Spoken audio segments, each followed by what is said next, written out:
नमस्कार शुभम, वेलकम। नमस्ते नमस्ते। मैं आपको बचपन से जानती हूँ, जब से आप नर्सरी में थे। And I feel very, very proud of you, Shubham. Your journey from a little toddler to a young man who is an author. Thank you so much for joining. Please और introduce yourself. हाँ जी ma'am, शुक्रिया मुझे ये मौका देने के लिए कि मैं अपने आप को यूट्यूब पे प्रेजेंट कर सकूं। और मैम ये है कि हाँ, मेरा नाम शुभम बंसल है। मैं बचपन से मेरे को बचपन मतलब मैं दिल्ली में रहता हूँ। और एक्चुअली मैं जॉइंट फैमिली में रहता हूँ। और मेरे अलावा मेरे घर में मेरे मम्मी पापा हैं, दादी है। और मेरी छोटी बहन है, छोटा भाई है। और मतलब चाचा चाची भी हैं। तो मैं एक जॉइंट फैमिली में रहता हूँ। और मैम मैंने मैंने ग्रेजुएशन किया हुआ है। और मैं एक बुक का ऑथर भी हूँ। और SSNI से मैंने अपनी शुरुआती पढ़ाई करी है। मुझे मुझे बचपन से एक डिसेबिलिटी है जिसको सेरेब्रल पॉल्सी कहते हैं, जिसमें हम अपनी मसल कोऑर्डिनेशन पे हमारा कंट्रोल नहीं रहता। उसकी वजह से मुझे लाइफ में चैलेंजेस भी होते हैं। तो और मैम मैं मुझे लिखने का शौक है। तो काफी आर्टिकल्स को यूथ की आवाज एक प्लेटफॉर्म है, सोशल प्लेटफॉर्म। उस पे फीचरिंग भी मिल चुकी है, काफी फीचर हो चुके हैं मेरे आर्टिकल्स। बहुत बहुत बधाई शुभम, आपके आर्टिकल्स छप रहे हैं, आपकी किताब छप चुकी है। आप जरा सा हमें बताइए कि सेरेब्रल पॉल्सी की वजह से आपको क्या दिक्कतें आई और कैसे आपकी जर्नी एक स्पेशल स्कूल में रही। अच्छा। तो मैम, जब मैं पैदा हुआ था तो क्या हुआ कि जैसे जैसे ही ऑपरेशन के दौरान, जब एक बच्चा पैदा होता है ना, पैदा होते ही उसको ऑक्सीजन की इंक्यूबेटर पे रख देते हैं ताकि बच्चे को ऑक्सीजन मिल सके। ठीक है। तो मेरे को ऑक्सीजन देर से पहुंची थी। मेरे को ऑक्सीजन डॉक्टर ने तुरंत नहीं लगाई थी। ऑक्सीजन सिलेंडर जो होते हैं वो तुरंत नहीं लगाए थे। जैसे मैं पैदा तो हो गया था, बट मैं रोया। बट ये होता है कि मेरे मेरे पैदा होते हैं ना, मेरी मेरी सांस नहीं चल रही थी। तो डॉक्टर सांस सांस नहीं चल रही थी। तो डॉक्टर्स को डाउट था कि मैं ठीक ठाक कंडीशन में हूँ कि नहीं। तो क्योंकि डॉक्टर्स ने जांच करने में ज्यादा टाइम लगा दिया था, तो इसी वजह से मुझे डॉक्टर्स ने लेट लगाई थी। ऑक्सीजन लेट मिलने की वजह से क्या हुआ, जो मेरे ब्रेन की नस एक सेरेबेलम होती है, वो थोड़ी सी स्क्वीज हो गई। उसकी वजह से और क्या हुआ कि मेरे को ऑक्सीजन थोड़ा सा लेट मिला। उसकी वजह से मैंने थोड़ा लेट लेट रिएक्ट किया। तो एक्चुअली क्या हुआ कि जैसे नॉर्मल केसेस में क्या होता है, बच्चा जब पैदा होता है तो आप उसको थोड़े दिन हॉस्पिटल में रखते हैं। उसके बाद वो अपने पेरेंट्स के साथ घर पे शिफ्ट हो जाता है।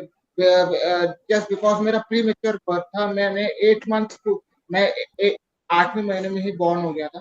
तो क्या हुआ था कि मुझे डॉक्टर्स ने 1 महीना नर्सरी में ऑब्जर्वेशन के लिए रखा था। तो मैं सीधा घर नहीं गया था, मैं 1 महीना नर्सरी में रहा था, हॉस्पिटल में ही।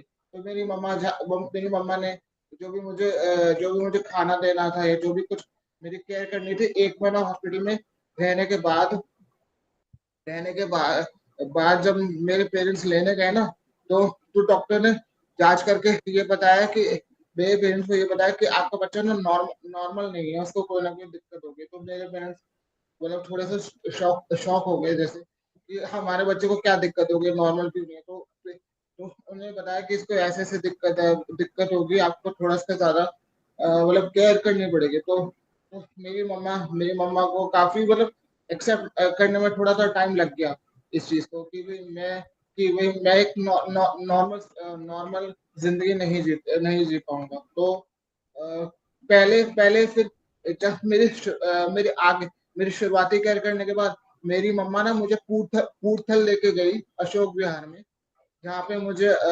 स्वाति मैम मिली, जो मुझे शुरुआती थेरेपीज देती थी। जो मुझे शुरुआती एक्सरसाइजेस कराती थी, स्वाति मैम मिली थी, एक्सरसाइजेस कराई थी। तो जब पूर्थल के स्टाफ ने मुझे देखा, देखा कि यहाँ पे ज्यादा फैसिलिटीज नहीं है, एक पर्सन विद डिसेबिलिटी के लिए ज्यादा फैसिलिटी नहीं है। तो उन्होंने उन्होंने फिर वहाँ की मैनेजमेंट ने रेकमेंड किया फिर spastic society of northern India, अब जो आदि के नाम से जाना जाता है। जब मैं वो ग्रीन पार्क मेट्रो स्टेशन के पास लोकेटेड है, ठीक है। तो वहाँ पे वहाँ का रेफरेंस फिर मेरी मदर को मिला। वहां पे फिर मैंने आगे की पढ़ाई, मतलब वो एक ऐसी संस्था है जो पीपल विद डिसेबिलिटीज के लिए स्पेशली पे काम करती है। तो वहां तो उन बच्चों के साथ रह के मैंने थर्ड तक पढ़ाई करी, खेला कूदा जो भी किया। और बाकी आदि का स्टाफ घर भी आता था टाइम टू टाइम बताते रहने के लिए कि क्या क्या थेरेपीज मुझे चाहिए होती है, क्या क्या मेरे लिए नीड चाहिए होती है, क्या क्या मेरे को और केयर की जरूरत होती है। तो जैसे जैसे मतलब अलग अलग अलग अलग नीड्स के हिसाब से मेरे मेरे जो डेली यूज के डिवाइसेस हैं, जैसे व्हील चेयर है, उसमें क्या मॉडिफिकेशन होना चाहिए, एक्स्ट्रा स्टडी मटेरियल की कुछ रिक्वायरमेंट होती है क्या, नहीं होती है क्या। उसके बाद जब मैं थर्ड थर्ड स्टैंडर्ड तक मैं पढ़ाई में अच्छा ठीक ठाक था। तो वहाँ तो जब थर्ड स्टैंडर्ड के बाद ना फिर वहाँ की आधे की मैनेजमेंट ने ये डिसाइड किया। और शुरुआत में जैसे आपने, जब मैं आदि आए ही आया था तो शुरुआत में आपके साथ भी मैं पढ़ा था। और हाँ, स्टाफ अंजना मैम के साथ भी मैं पढ़ा था। मैंने काफी आदि में काफी लोगों से दोस्ती भी करी। जैसे आप मेरी फर्स्ट फर्स्ट टीचर थी, अंजना मैम मेरी फर्स्ट टीचर थी, विनेश्वरी मैम मेरी फर्स्ट टीचर थी। आदि में मैंने काफी लोगों के साथ दोस्ती करी और हम लोग खूब डॉली मेरी सबसे अच्छी दोस्त थी, अक्षिका मेरी सबसे अच्छी दोस्त थी, ठीक है।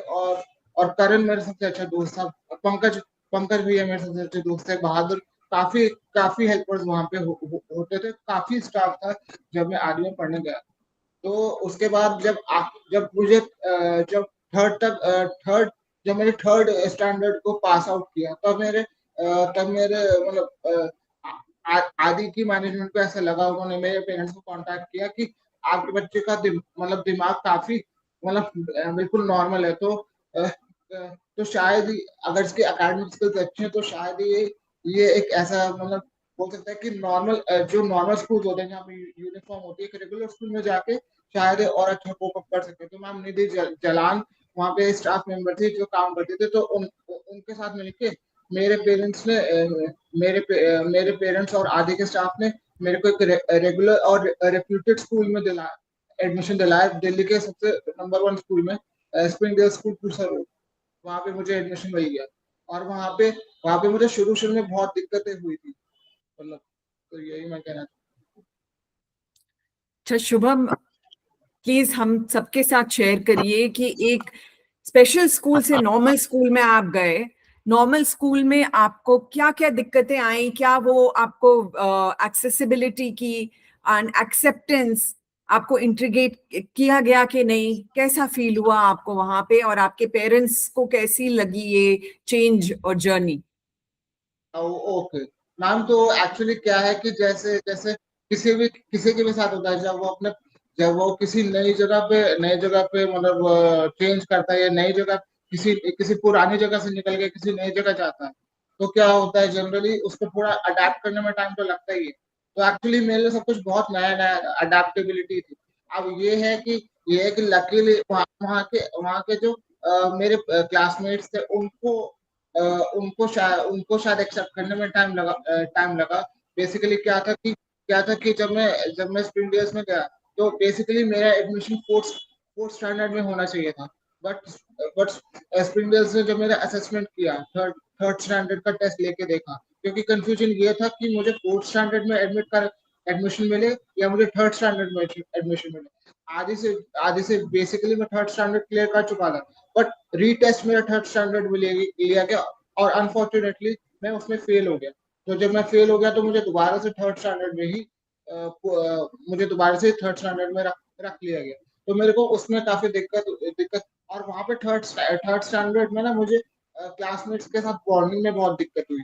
मतलब क्लासमेट्स को शायद पर्सन विद डिसेबिलिटी के साथ कैसे कोप अप करना है, कैसे रहना है, उनको नहीं पता था ये बाकी टीचर्स बहुत हेल्पफुल थी। टीचर्स लकीली प्रिंसिपल, मेरे स्कूल के प्रिंसिपल मैम अमिता मुल्ला वाटल वाज वेरी वेरी हेल्पफुल। मतलब उनसे ज्यादा अच्छी इंसान, उनसे ज्यादा अच्छी, मतलब आफ्टर माय पेरेंट्स उनसे ज्यादा अच्छी और केयर केयर मतलब उनसे ज्यादा अच्छी अच्छी और सच्ची केयर तो शायद ही किसी ने करी हो।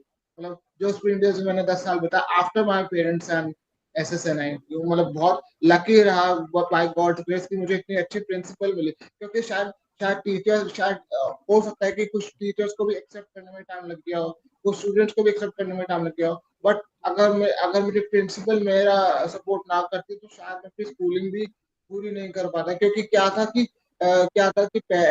मतलब पहले पहले साल में गया तो मुझे शर्म भी बहुत आती थी, और मैं मतलब बहुत रोता था कि मैं फोर्थ कि मैं फोर्थ में फेल हो गया, मैं फोर्थ में फेल हो गया और मुझे थर्ड स्टैंडर्ड में दोबारा रख लिया गया। जनरली मुझे तो फोर्थ क्लास में होना चाहिए था, मेरे को थर्ड स्टैंडर्ड में रख लिया गया। मेरे को स्कूल जाना ही नहीं है, एक तो क्लास इतनी ऊपर है वो है।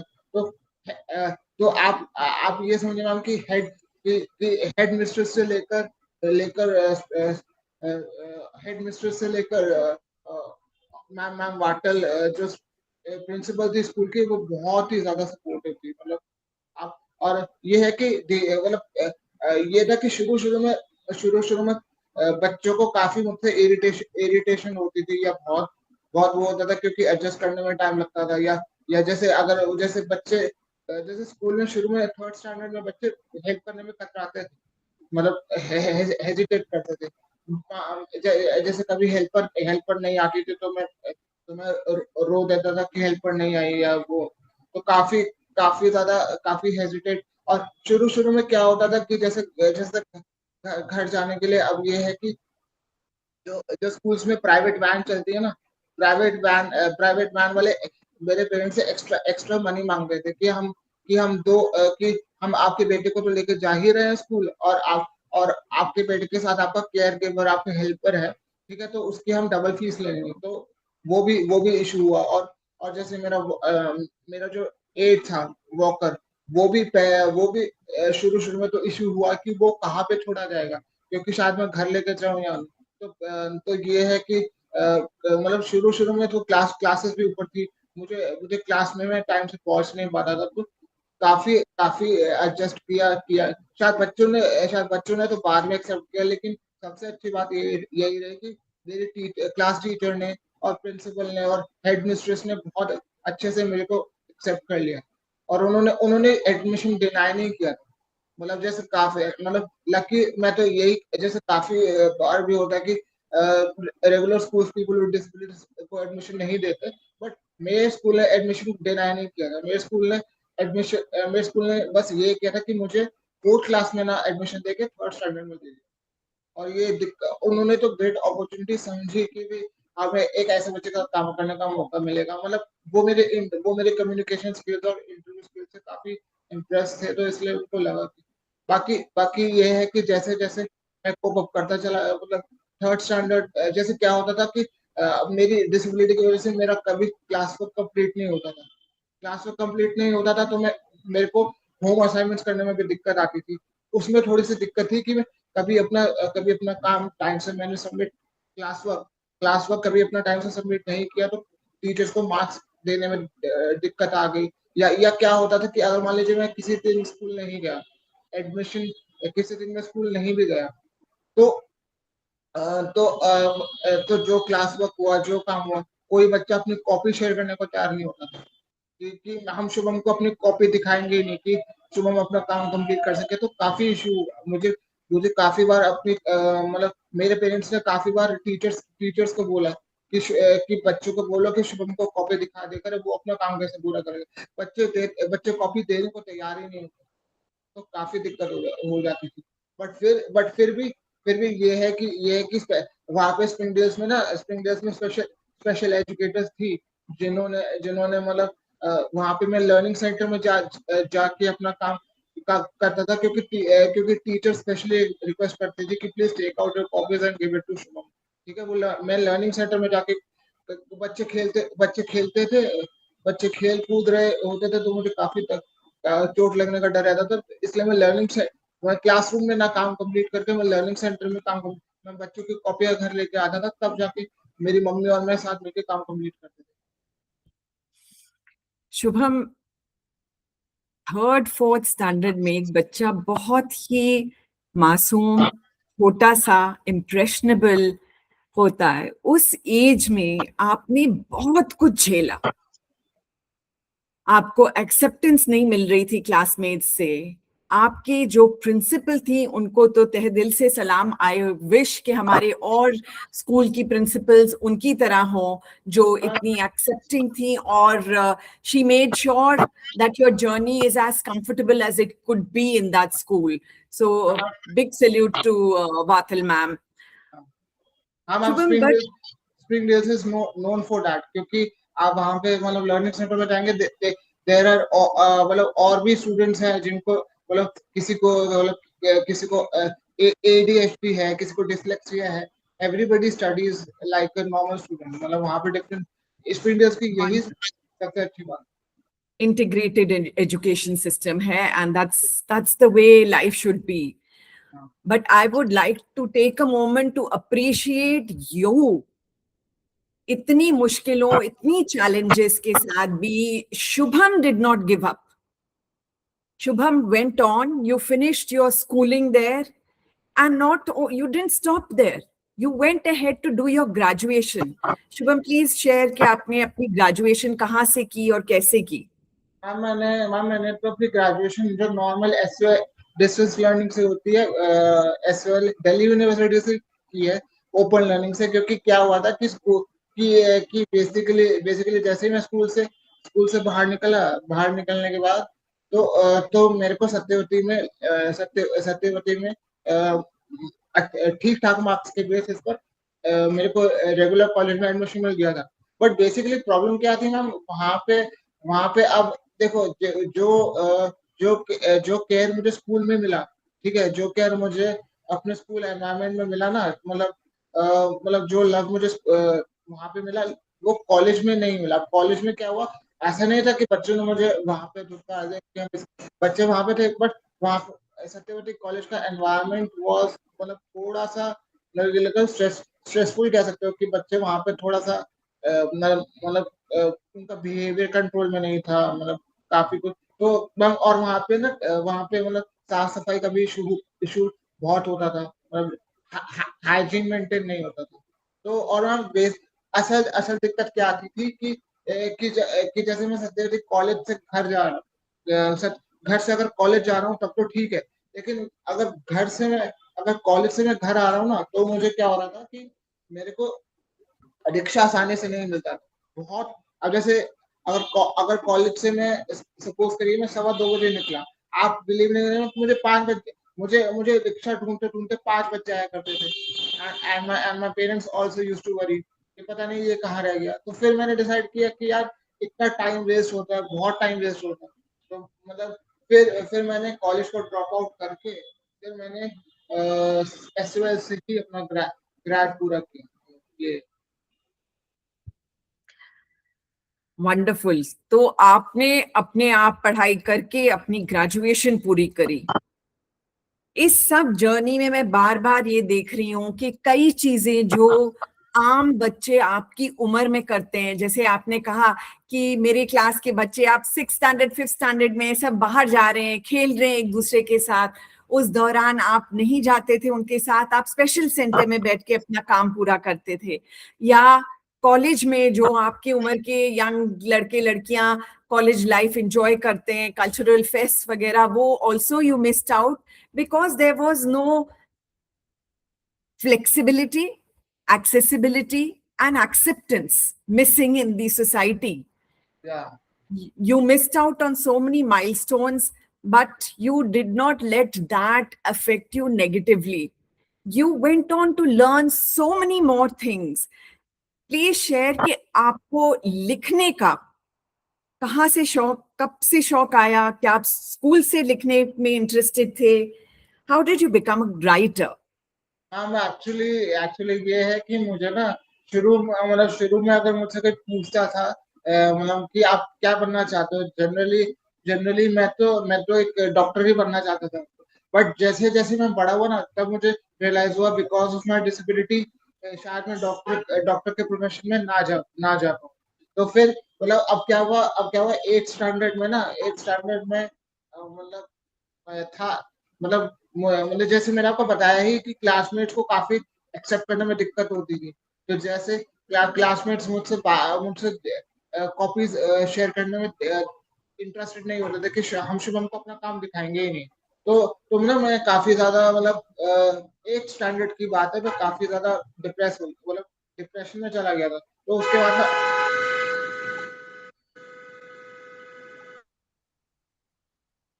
It's okay, don't worry.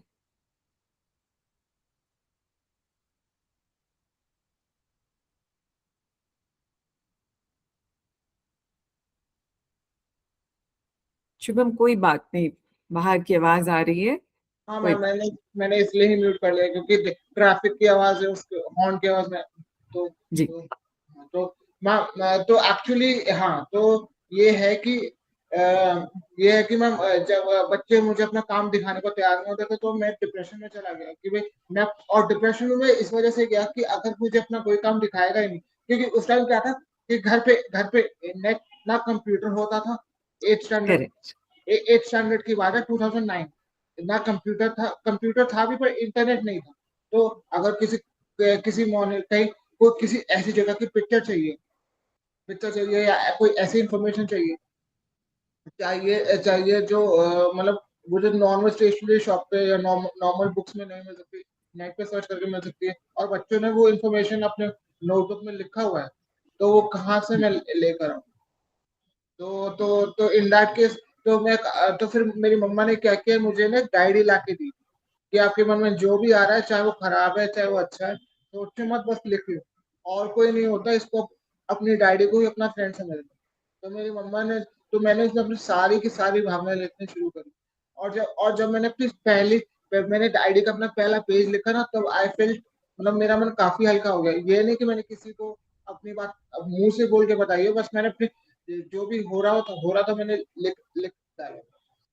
तो मुझे लगा ये सही है कि आप ना अपनी मन की भावनाएं भी निकाल लो, और कोई आपको जज भी नहीं करेगा, जो मन में है वो लिखो, कोई आपको वो कहेगा नहीं, और आपका मन भी हल्का हो जाएगा। तो मैंने सोचा, जैसे ही अगर मैं अपने मन के बारे मन की भावना लिख सकता हूँ, तो जो भी मेरे एक्सपीरियंसेस है मैं उनके बारे में लिखूँ। तो पहले पहले तो जब कंप्यूटर नहीं होता था, मैं कॉपीज में लिखता था।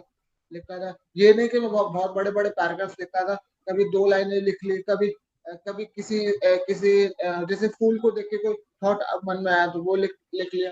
वहां से धीरे धीरे धीरे धीरे धीरे मेरे को राइटिंग में पैशन पैशन आने लग गया। तो उसके बाद जब घर पे इंटरनेट का एक्सेस हुआ, जब मैंने एम एस वर्ड को, एम एस ऑफिस को सीखा, और उसके बाद मैंने इंटरनेट यूज करना सीखा, उसके बाद मैंने ऑनलाइन आर्टिकल्स लिखने सीखे। तो फिर मैं ऑनलाइन, जैसे फॉर एग्जांपल कहीं पे किसी नई जगह मैंने ट्रैवल किया, वहां का एक्सपीरियंस कैसा रहा, तो मैं उस बेस पर लिखता था। किसी टॉपिक पर, किसी ऑनगोइंग न्यूज में मेरी क्या क्या इशू है, उस पर मैं लिखता था, तो बहुत ये, खूबसूरत बात।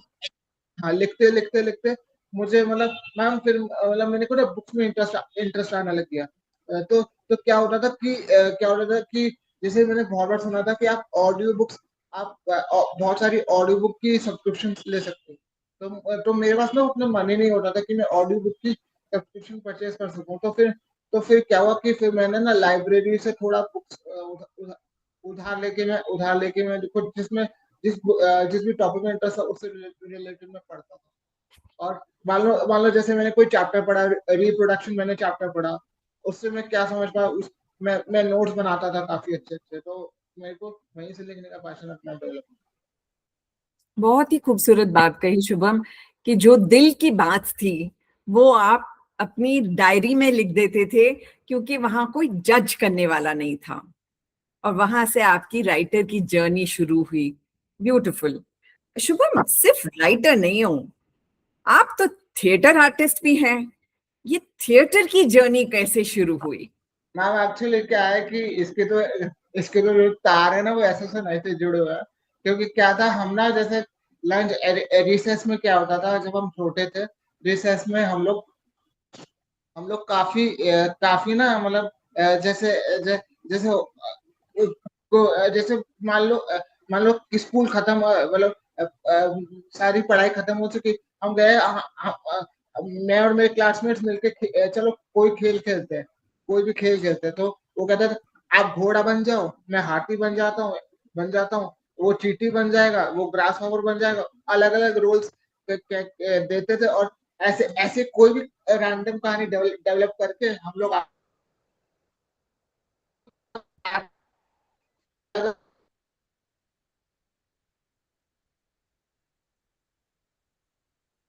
शुभम, आवाज कट गई।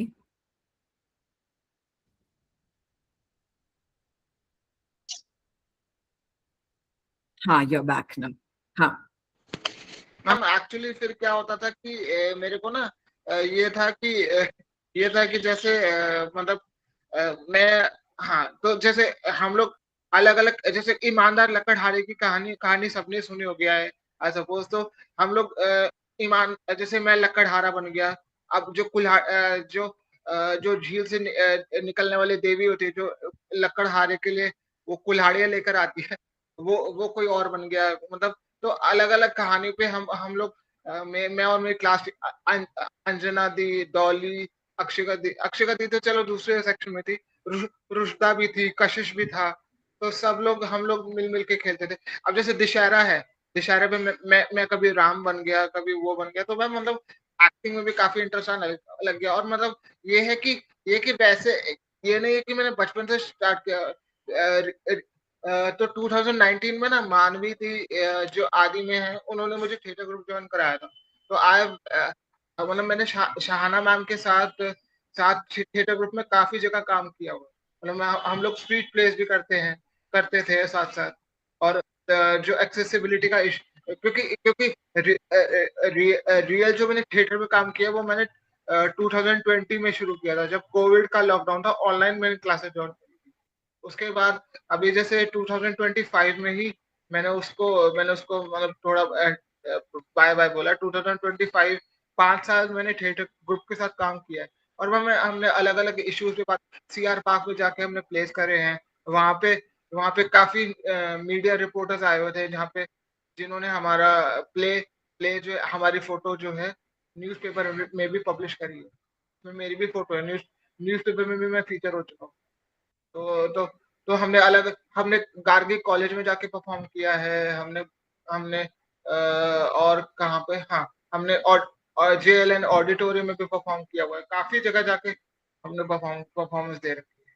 हमने स्ट्रीट एसएसएनआई के बाहर भी परफॉर्म किया हुआ है, एक्सेसिबिलिटी के अलग अलग ऑडिटोरियम में जाके परफॉर्म कर रखा है। शुभम, जब आप बोल रहे हैं मैं अलग अलग जगह जाता हूँ, आप प्रैक्टिस करने जाते हैं, आप एक रोलेटर वॉकर हैं। आप आम इंसान की तरह चलने में आपको दिक्कत है क्योंकि आपको सेरेब्रल पॉलिसी की वजह से मोबिलिटी इश्यूज हैं। तो आप ट्रैवल कैसे करते हैं? मैम एक्चुअली ये है कि जनरली मेरा जो मोड ऑफ ट्रैवलिंग है ना, वो मेट्रो ही है।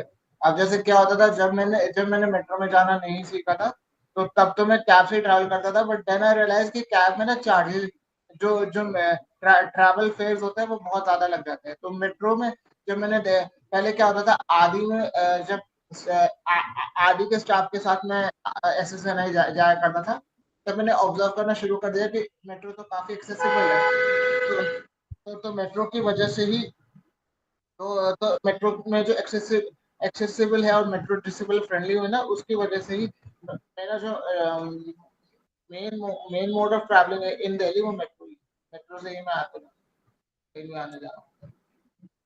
शुभम, मेट्रो से आप अकेले जाते हैं और अपने मेट्रो से जो भी डेस्टिनेशन है वहां पे भी आप इंडिपेंडेंटली जाते हैं। That is a very very empowering thing, जब हम खुद एक जगह से दूसरे जगह जाना सीख जाएं और किसी के ऊपर डिपेंडेंट ना रहें। How are the people whenever you need help at some step, जब आप मेट्रो में हैं या फुटपाथ पे हैं, आपको किस तरह के लोग मिलते हैं?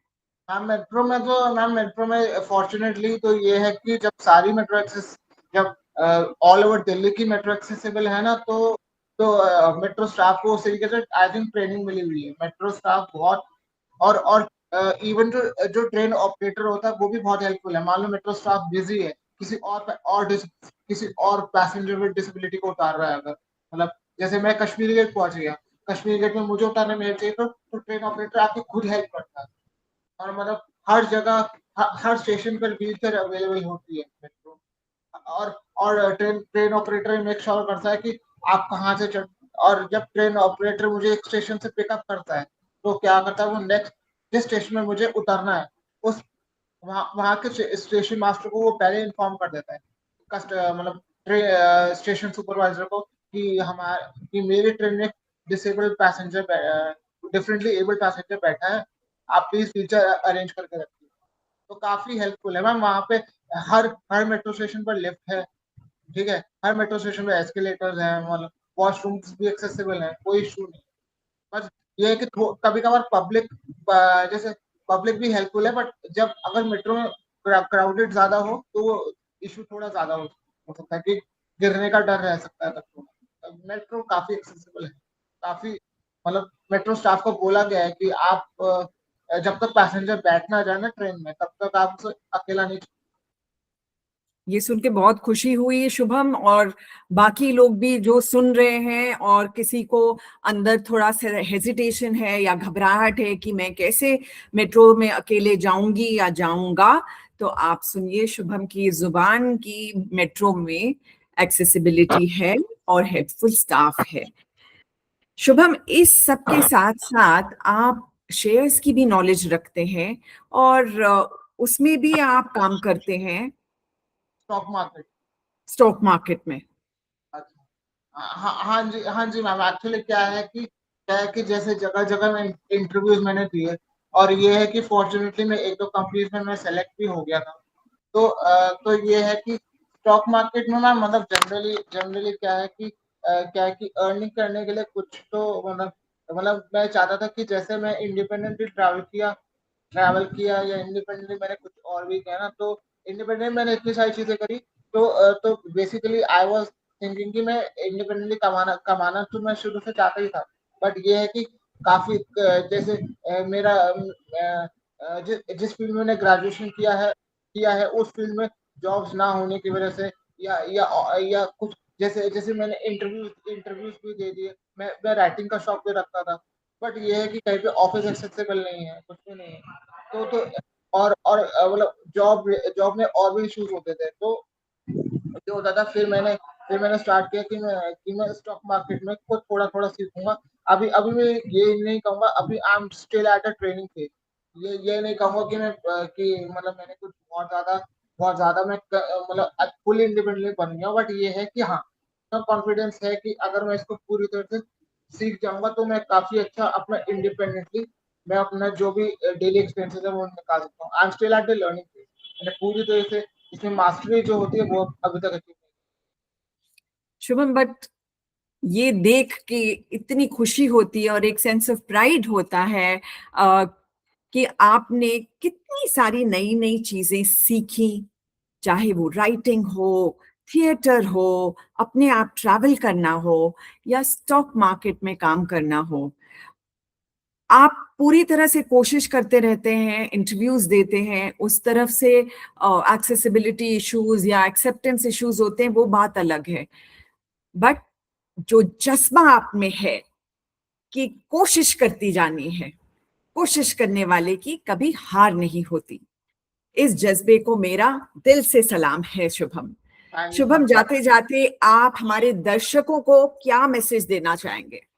हम मैसेज तो मैं यही देना चाहूंगा, देखो अगर ये है कि मतलब होता है कि कभी कभार जब मतलब ये है कि हालात हमारे खिलाफ हो जाते हैं ना।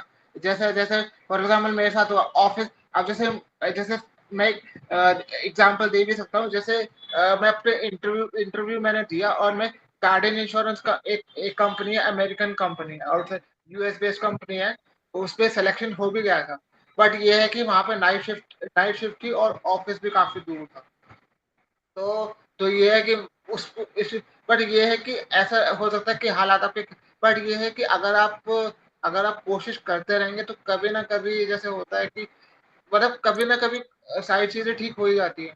हमारी सबसे बड़ी गलतफहमी है कि एक चीज हमेशा के लिए परमानेंट, हम ये सोच बना लेते हैं कि अगर एक तकलीफ आ गई ना तो वो परमानेंटली हमारी लाइफ में रहेगी। वो कोई भी चीज परमानेंट नहीं है, मतलब एवरीथिंग विल, मतलब चीज आएगी जाएगी। जैसे मेरी जो बुक है उसमें भी मैंने यही मैसेज दिया हुआ है कि प्रॉब्लम्स तो आएंगी, चाहे आप चाहें या ना चाहे, बस वो आपके ऊपर है कि आपने, मतलब देखो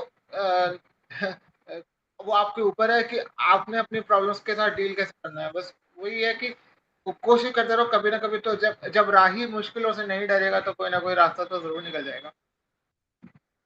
बिल्कुल सही कहा शुभम, कि कोशिश करती रहनी है हमें और राह अपने आप बनती जाएगी। हमें हाँ हार नहीं माननी है और जो तकलीफें आए उससे हमें सीखना है और आगे बढ़ना है।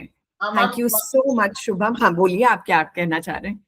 हाँ मैम, मतलब ये है कि डीमोटिवेट होना, मतलब डिप्रेस होना या गिव अप वाली फीलिंग आना नॉर्मल है, बट ये है कि आप दोबारा स्टार्ट कर सकते हो। दोबारा स्टार्ट करने में कोई जाता नहीं है। ये हो सकता है कि थोड़ा सा टाइम लग जाए, बट जैसे जैसे फॉर एग्जाम्पल जैसे मैंने ट्रैवलिंग बहुत टाइम के बाद, खुद इंडिपेंडेंट ट्रैवलिंग बहुत टाइम के बाद सीखी। पर ये है कि मैं रास्ता ढूंढते चला गया, देर सवेर मेरे को ट्रैवलिंग आ गई। अगर मैं कोशिश ना करता तो शायद मतलब मैं आज भी ट्रैवलिंग के लिए किसी और पर ही डिपेंड रहता, या फिर मैं जो अर्निंग मैंने स्टार्ट करी है उस अर्निंग के लिए भी मैं किसी और पर, अपने पेरेंट्स पर ही डिपेंड रहता। बिल्कुल ठीक कहा शुभम। निराशा बहुत ही नॉर्मल चीज है, बट उसके अंदर से हमें बाहर निकलना है। ये बहुत खूबसूरत बात कही आपने। उसी के साथ आपका बहुत बहुत शुक्रिया Shubham. Wish you all the best, God bless you, wishing you success in your writing, in your stock markets, and hoping to see more of you in the theater as well. God bless you, Shubham. Thanks sir.